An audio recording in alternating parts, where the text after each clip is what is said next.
Olá pessoal, estaremos começando agora mais uma aula de urgência e emergência e o assunto de hoje é infarto agudo do miocárdio.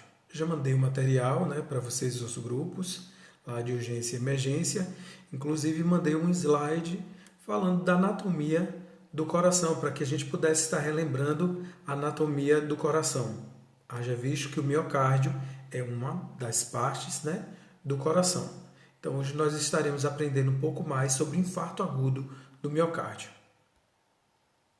O que vem a ser esse infarto agudo do miocárdio? O infarto agudo do miocárdio é a necrose das células miocárdicas devido à oferta inadequada de oxigênio ao músculo cardíaco. É causado pela redução do fluxo sanguíneo coronariano de magnitude e duração suficiente para não ser compensado pelas reservas orgânicas, levando à isquemia e, por consequente, à necrose. Então, a gente vê que pela falta de oxigênio pode estar diminuindo o fluxo sanguíneo, e essa diminuição do fluxo sanguíneo, ela diminui essa oxigenação das partes do coração e de todo o corpo. Mas nesse caso nós estamos falando aqui de infarto agudo do miocárdio, então é mais relacionado à falta de oxigênio no miocárdio, que é essa parte do coração, o músculo cardíaco. E aí essa falta de oxigênio acaba levando à necrose, à morte das células. Fisiopatologia.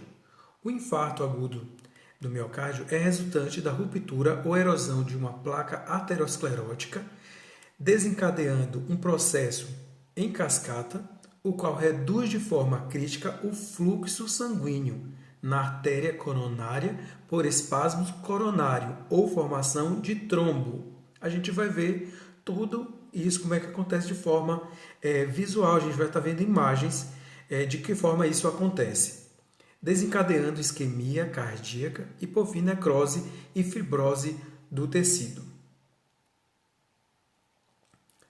A interrupção do suprimento ao fluxo sanguíneo para o músculo cardíaco é causada pela obstrução de uma artéria coronária ou de um de seus ramos. A obstrução é causada mais frequentemente pela formação de um coágulo sanguíneo sobre uma placa aterosclerótica no interior de uma das artérias coronárias. Este trombo costuma ocorrer sobre uma placa aterosclerótica que sofreu alguma alteração, como a formação de uma úlcera ou uma ruptura parcial da placa. E aí a gente vê de que forma ela se apresenta, a obstrução desses vasos, e a gente vê de que forma ela acontece. E aí, devido a essa barreira, esse coágulo que é formado nas artérias, é impedido que o fluxo sanguíneo, que é normal, deixe de ser normal. E aí, com essa diminuição do fluxo sanguíneo, diminui, como consequência, a oxigenação do músculo cardíaco.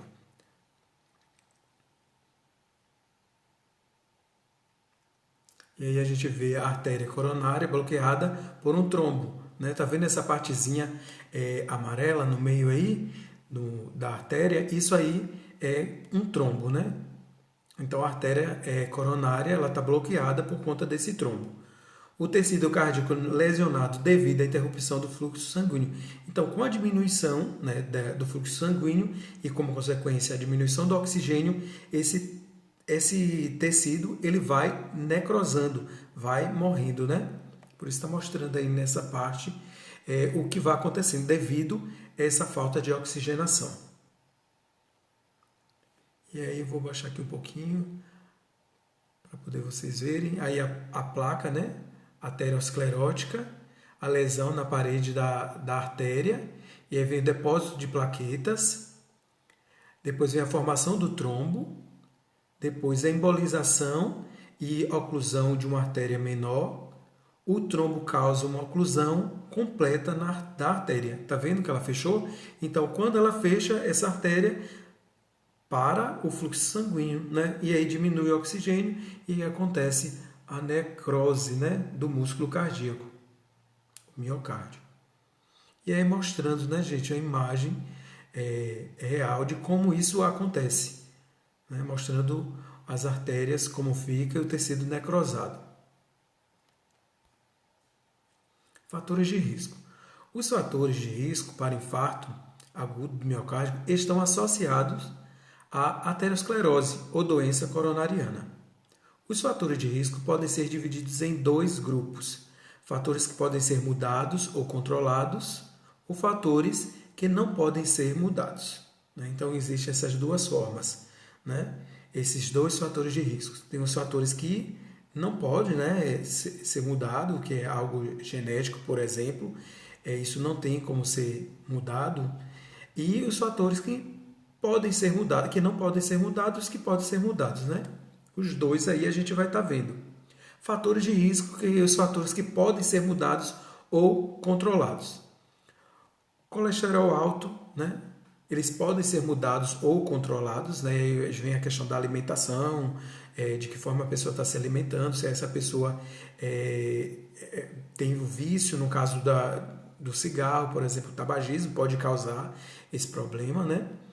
Hipertensão arterial, tabagismo, como eu já havia falado, excesso de peso, as pessoas, né, que estão com sobrepeso já tem que ficar já atentas a isso, e é possível controlar, né, através da alimentação. O sedentarismo, pessoas que não praticam exercícios, que levam a vida sedentária. E o diabetes mellitus, né, também são fatores que podem ser mudados ou controlados. Tem coisas que há comum a gente mudar e tem coisas que a gente só pode controlar, que é no caso do diabetes mellitus, porque como é uma doença, né, aguda e ela não tem cura, só pode ser controlada. O excesso de peso a gente pode mudar, né? Isso aí, o sedentarismo a gente pode começar a fazer exercício e ajudar a diminuir esses fatores de risco. Fatores que não podem ser mudados. A idade, né? A gente vai envelhecendo e com o envelhecimento as células vão morrendo e nisso a gente não tem como mudar isso, que todo mundo vai envelhecer, né? A história familiar ou predisposição genética, né? Se alguém da família já teve problemas relacionados a infarto agudo do miocárdio, então é preciso ter cuidado. A gente pode controlar essas outras coisas, né, como a questão da obesidade, fazer exercício físico, não ter vícios como o tabagismo. Isso vai estar contribuindo. Por exemplo, se tem casos na família que tem a predisposição genética a ter o infarto agudo do miocárdio, o que vai acontecer? Você não pode fumar, você tem que controlar o seu peso, você tem que fazer exercício físico, você tem que estar observando a sua alimentação para assim não complicar esses fatores que não podem ser mudados, né? Que no caso são os fatores genéticos, história familiar e a própria idade da pessoa que vai envelhecendo e vai acontecendo esses problemas. Processo patológico básico é a necrose, né? A morte do tecido. Órgão-tecido miocárdio. Diagnóstico é o infarto agudo do miocárdio. Comentário: necrose de coagulação do miocárdio com desaparecimento dos núcleos, restando apenas o citoplasma preenchido por material amorfo. Seta 1. Observa-se ainda a reação na periferia do infarto com linfócitos. Seta 2. E macrófagos. Então, o que acontece é isso. Pela falta ou diminuição, né, do fluxo sanguíneo, há uma diminuição do oxigênio e aí, com isso, há uma necrose. As células vão morrendo. E a primeira coisa que acontece é o desaparecimento do núcleo da célula, né? Nós sabemos que todas as células elas possuem o seu núcleo. E com essa diminuição do fluxo sanguíneo e a diminuição do oxigênio, esse núcleo da célula ele vai desaparecendo, restando apenas o citoplasma preenchido por material amorfo. Depois observa-se ainda a reação na periferia do infarto com linfócitos e macrófagos, né? E aí a gente vê características histopatológicas do infarto agudo do miocárdio. Isso aí é através de lâminas e isso é possível ver através do aparelho de microscópio, essa imagem aí, né? Então tem a necrose coagulativa isquêmica, inflamação, fagocitose de restos celulares. Fagocitose é a destruição, né? No caso, as substâncias que nós temos no corpo, ela vai fazer, essa fagocitose vai abstrair todo esse material. Reparação tecidual por tecido fibroso. E aí a gente vê a célula cardíaca em necrose, ou seja, é uma célula cardíaca que o seu núcleo foi destruído, né? E aí, como consequência, há uma fagocitose de restos celulares e, como consequência, a célula morre, acontecendo então a necrose coagulativa e isquêmica. A etiologia, né? A arteriosclerose coronariana é a principal causa de infarto agudo do miocárdio na gestação, em 43% dos casos, mas também pode estar relacionado com a trombose coronariana, ou melhor, coronária, 21%, aneurisma, 4%, dissecação coronariana, 16%, e até coronárias normais, 29%.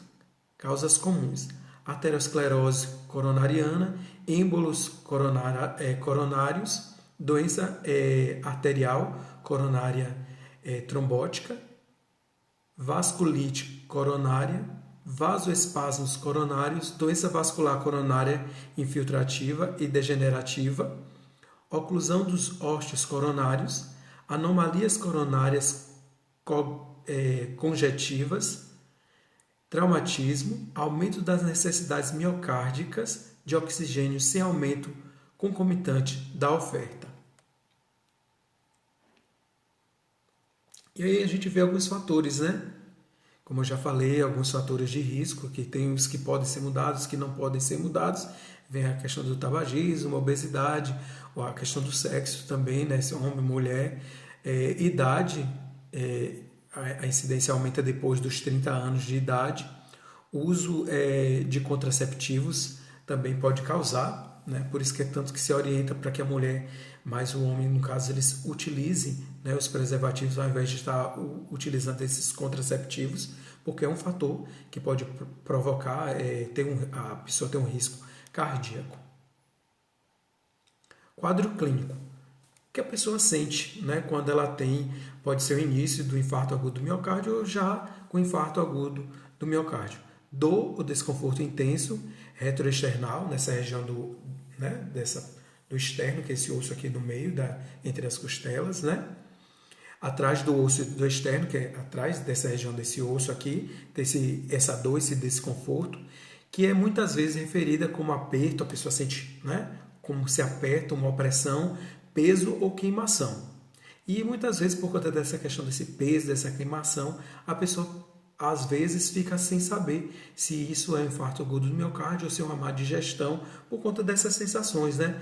A questão de peso, de queimação, mas isso é uma coisa mais leve, né? Quando ela está mais forte, podendo irradiar, né, para o pescoço, mandíbula, então já se vê que há uma diferença e não tem como haver uma confusão e achar que é outra coisa. Membros superiores e dorso. Frequentemente, esses sintomas são acompanhados por náuseas, vômitos, sudorese, né? Palidez, que no caso sudorese é o suor, palidez e sensação de morte iminente. A pessoa sente como se ela estivesse morrendo, né? Ansiedade, inquietação e tonteira podem indicar a estimulação simpática aumentada ou diminuída na contratilidade e oxigenação cerebral. Então, quando diminui, né, esse fluxo sanguíneo, acaba a pessoa tendo essas sensações, né? A ansiedade, inquietação, tem a tonteira por conta justamente da falta de oxigênio. E mais sintomas, né? Mais importante no infarto agudo do miocárdio é a dor, o desconforto intenso retroesternal, que, como eu já falei, que fica atrás desse osso aqui, ó, na frente, que é o externo. Frequentemente esses sintomas são acompanhados por náuseas, vômitos, sudorese, mais um reforço, esse slide. A duração é característica superior a 20 minutos. Né? Quando passa de 20 minutos, aí já é uma dor característica do infarto agudo do miocárdio. Dor com as características típicas, mas com duração inferior a 20 minutos, sugere angina no peito, onde ainda não ocorreu a morte do músculo cardíaco. É possível a ocorrência, né, de infarto agudo do miocárdio sem dor. Tem pessoas que não sentem dor. Este é o chamado infarto silencioso, que é muito mais perigoso, né? Quando a pessoa sente esses desconfortos, essas dores nessa região do osso atrás, né, do osso externo, então a pessoa identifica e pode procurar. E no caso do infarto silencioso, a pessoa não está sabendo, né? É um infarto silencioso, só será identificado na fase aguda se por um eletrocardiograma ou uma dosagem de enzimas cardíacas for feita enquanto ele ocorre. Se no caso a pessoa no momento estiver fazendo um eletrocardiograma, né, aí é possível ver que essa pessoa está tendo um infarto agudo do miocárdio. Do contrário, a pessoa está tendo um infarto silencioso e aí não é possível ver isso, né?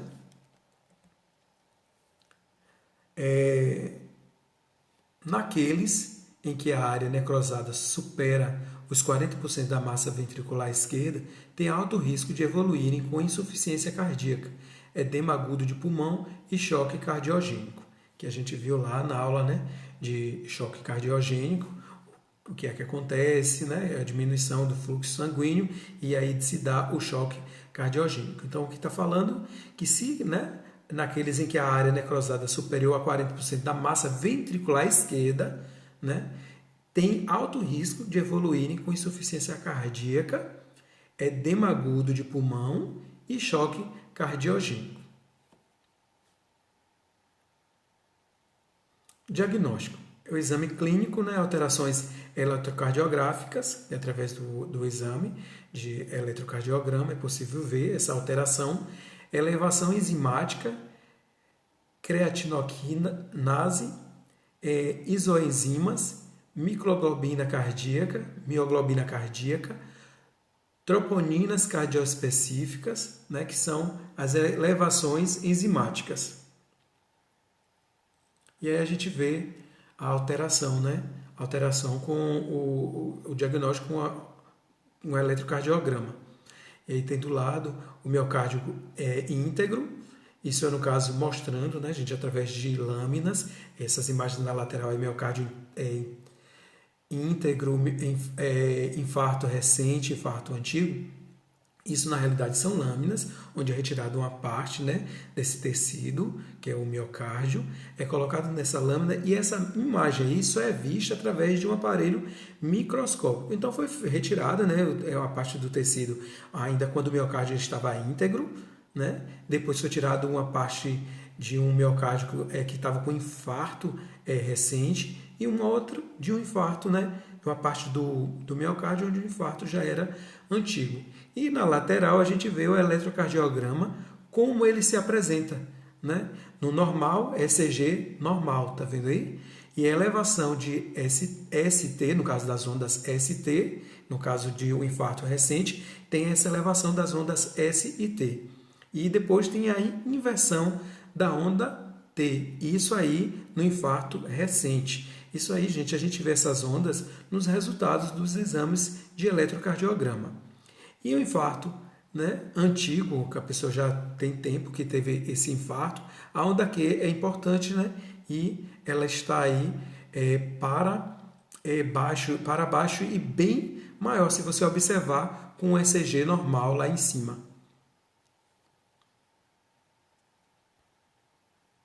Fase do infarto agudo do miocárdio. Tem as superagudas, ondas T aumentadas, lembrando hipercalemia. Aguda, elevação do ST, diminuição de T e aparecimento de Q. Isso aí, né, a gente vê lá na imagem, né, do eletrocardiograma. Subaguda, T investida, ST retorna à linha de base. Crônica, as ondas Q e elevação de T. Isso aí no exame do eletrocardiograma que é possível ver essas ondas, viu, gente? O tratamento, né, que é dado para a pessoa que apresenta o infarto agudo do miocárdio. Oxigenoterapia, melhor oxigenação para o músculo cardíaco isquêmico, controle da dor, terapia analgésica por opiáceo, terapia vasodilatadora, terapia ansiolítica, terapia farmacológica, trombolíticos, antitrombínicos, antiplaquetários, antiisquêmicos e a angioplastia coronariana, que já é um procedimento mais invasivo, né? E aí precisa dessa angioplastia coronariana. Mas são os tratamentos que são feitos com as pessoas que têm infarto agudo do miocárdio. Deixa eu afastar aqui. Promover, né, a vasodilatação, é o nitrato, bloqueadores de canais de cálcio. Reperfusão, oclusão total, trombólise, angioplastia, remodelamento, inibidores da ECA, reduz chance de recorrência, repouso, controle de PA, beta bloqueio, prevenir trombose, antiagregante plaquetário, antitrombínico, tratar e prevenir complicações de isquemia, no caso da necrose. E aí a técnica, né, gente, que eu falei que é mais invasiva, que é a técnica de angioplastia coronariana. Tá vendo aí a artéria, ela tá obstruída, essa partezinha amarela, e aí é feito a angioplastia, né? Um catéter com balão atravessa a placa no local onde ocorre o estreitamento da artéria. Tá vendo? Depois o catéter com balão é insuflado para dilatar a artéria. É colocado aí no meio, né, da artéria, entre essa parte onde tem essa placa, né? Uma placa, no caso que é um trombo, e aí o catéter com balão é esvaziado e retirado, ou seja, ela faz uma abertura, né? O catéter vai lá e abre naquele lugar onde está obstruído com essa placa, né? E aí o que acontece? Abre, depois que desobstrui, vai lá e retira o balão, esvaziando e aí deixando essa parte, né, livre para a passagem tanto de sangue com oxigênio. O sangue é oxigenado. E aí, resumindo, né, o que vou deixar que vocês vejam isso aí. Então, resumindo, o que é o infarto agudo do miocárdio, como acontece, a gente já viu algumas coisas, né? E aí eu deixo para que vocês dêem uma olhada, né? Tem os sintomas comuns, fatores de risco, prevenção, né? E aí vocês têm mais tempo de olhar, porque é um vídeo, vocês podem estar parando o vídeo e observando e lendo cada itemzinho desse aí, o que é, como acontece, os sintomas comuns, fatores de risco e prevenção. Avaliação do enfermeiro ou da enfermeira da equipe de enfermagem, né? Obter as informações em relação à dor torácica do paciente, questionar o paciente sobre outros sintomas experimentados associados à dor, avaliar o estado cognitivo, comportamental e emocional, questionar o paciente em relação ao estado de saúde anterior, analisar as informações para as contraindicações em relação à terapia trombolítica e ou ACTP. Obter informações sobre a presença ou ausência de fatores de risco cardíaco. Identificar o sistema de apoio social e os prestadores de atendimento potenciais do paciente. Identificar a reação de outras pessoas significativas para a situação de crise. E aí, gente, entre essa questão, né, nessa avaliação, tem que estar avaliando se essa pessoa, né, como é essa pessoa, se ela tem o vício tabagismo, se ela é uma pessoa obesa. Então, tudo isso entra na avaliação.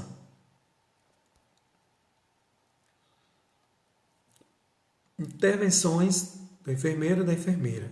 Posicionar o paciente no leito, na posição semi-Fowler. Administrar oxigênio por meio de catéter nasal a 4 litros por minuto. Administrar nitroglicerina e morfina com base nos sinais vitais e alívio da dor. Monitorar cuidadosamente a pressão arterial por meio da pressão arterial não invasiva, né? Você vai usar o esteto, né? E vai estar observando essa pressão arterial do paciente. Fixar os eletrodos para a monitorização cardíaca contínua ao lado do leito. Monitorar regularmente a frequência cardíaca e o ritmo. Então, essa questão quando tem um aparelho, né, que esse paciente está, por exemplo, numa semi-intensiva ou está na unidade de terapia intensiva, ele já está ali conectado e tem esses eletrodos, né, que está ali no peito da pessoa, distribuído, para poder estar vendo como é que está o coração da pessoa. Então, é um eletrocardiograma que já é visto diretamente ali no monitor, onde ele está internado. Administrar e monitorar a terapia trombolítica, monitorar os sinais de sangramento, evitar as punções venosas ou arteriais desnecessárias, né? Se não há necessidade de fazer uma punção venosa, não se faz. Administrar líquidos, né? De acordo com a prescrição, monitorar cuidadosamente se há sinais de insuficiência ventricular esquerda e desenvolvimento, né? Em desenvolvimento, por conta da questão, né, que a gente já viu que pode ter, isso pode desencadear um choque cardiogênico, né, devido a essa insuficiência ventricular esquerda. Auscultar os sons respiratórios para estertores e batimentos cardíacos, para S3. Administrar vasopressores titular para a resposta da PA, da pressão arterial. Explicar o equipamento, procedimentos e necessidades de avaliação frequentemente ao paciente e à sua família.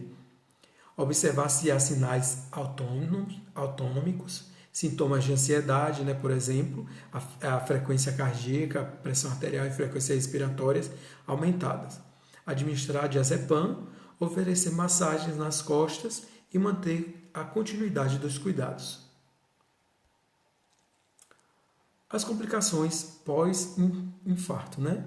Arritmias cardíacas, distúrbios de condução ou bloqueios, insuficiência cardíaca, disfunções das válvulas cardíacas, aneurisma cardíaco, ruptura cardíaca, seja de septo interventricular, seja da parede externa do coração, pericardiopatias, a gente tem o miocárdio, o pericárdio, né? O endocárdio. Então, pericardiopatias é uma das complicações que pode acontecer após o infarto. Tromboembolia pulmonar, tromboembolia sistêmica e choque cardiogênico.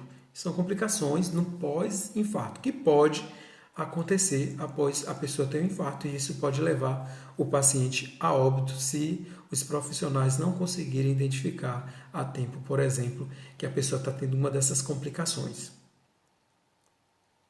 Porque no momento a pessoa pode sentir a dor, né? Sentir os desconfortos, mas em seguida ter uma melhora, mas devido a esse infarto agudo do miocárdio que aconteceu, ela pode apresentar aí uma dessas complicações e, se não tiver cuidado, ela pode ir a óbito. Então, gente, é isso a nossa aula de hoje, né? Aí a gente vai estar novamente revendo esses assuntos. Eu já mandei alguns materiais para vocês e nós estaremos discutindo, tirando as dúvidas no dia da nossa aula. Espero que vocês gostem, tragam as dúvidas para que a gente possa estar esclarecendo para vocês. Boa sorte e até a aula.